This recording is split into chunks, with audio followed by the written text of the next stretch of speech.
Manipurgi umangi saruk leptana hantarakli haina Forest Environment and Ecology Minister T.H. Biswajit na handakta nungnangba phongdokhiba adu ngasi World Forestry Day na lakpa asida nahongnana ningsinghalle. Manipurgi umangi saruk asi square kilometer lising taratret chamri taranipani haina RFA da record tori. Masigi manungda square kilometer lising ama chamri humbutaret na reserve forest square kilometer lising mari chama humbudra matoina a protected forest square kilometer lising tara matoi chatret marfuna unclassified forest ni. Haukiba lising ani taratret fawa India State of Forest Report ISFR gi matungina state asigi umangi saruk square kilometer chamri marfudramapan dasmik amasinoda hantare. Adubo IRS research set to LISS satellite data gi matungina haukiba lising ani taratret ki October dagi lising ani tarani pangi February fawda state asigi umangi pak chawba si square kilometer lising tarataruk chanipan niputaruk dasmik mapan sinoni. Masida yumpham oiragadi Manipur gi umangi saruk square kilometer Sanga Humdra Matoi Dasmik Amadi Hantare. Nona data Laurabadi Umangi Pakcho Yamna Hantaram Lagani.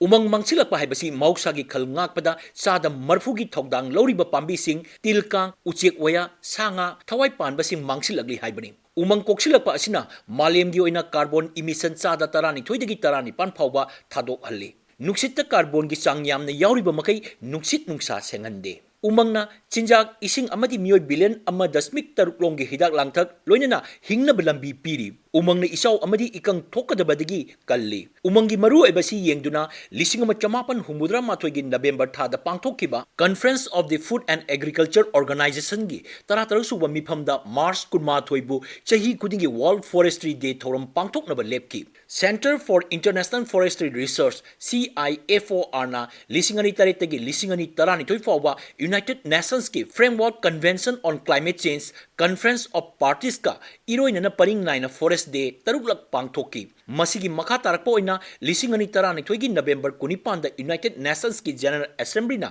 International Day of Forest asi semki. Ihan hanbo oina lisingani tara humdoida World Forestry Day gi thauram pangthokki. Masigi matung tarakpada sahi kudingi tongan ba theme singda thauram asi pangthoktuna lagli. Sahi asigi theme na Forest and Health haibasini. Aikoina ising glass ama thakpa pauche paba haksang nungai tabagi hidak saba yum saba natraga karama leiba matamda umangi wafam karisu ningsing lude. Maramdi umang na hariba tabaksing asiga hakteng na mari lainade. Adubo aikoi miyoybigi nomagi paisada maram ama natraga amada umanga mari lainay.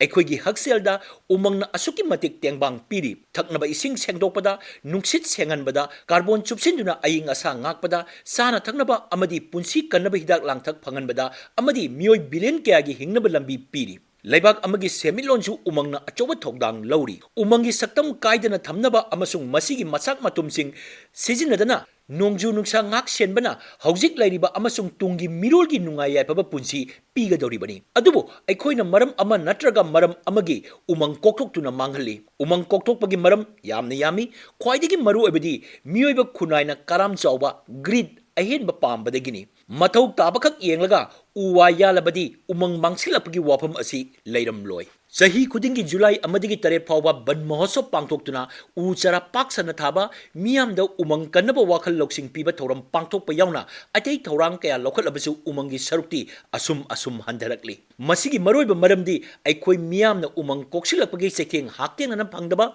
khangba watpa amadi haksinna logdabadagini. Uttarakhand ki Gharwal umangda senjau paiba singna paksana uyatapa thingnaba nupi singna lokiba thogdang matau tamba kanagani. Sundarlal Bahugana na hogdokiba chipko ihogda nupi singna u pambi sing koisinduna thamlaga uyanba thingki.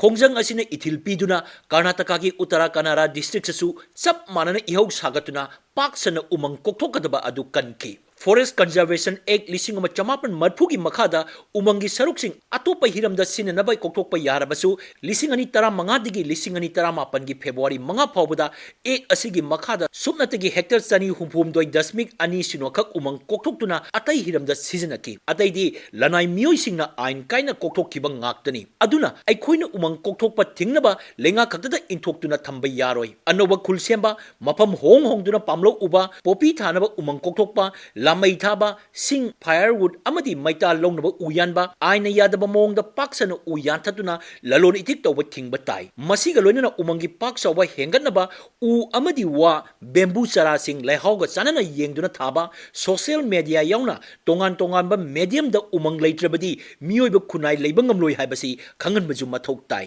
ain kaina nauna khunda silakpa sing niyom chumdana recognition pikiba khulgi recognition kakpana singbasu tawba chungani laingak nasu lamdam asida ain leiri haibadu miyam da khanganaba akanba khongthang lokhatpa chungani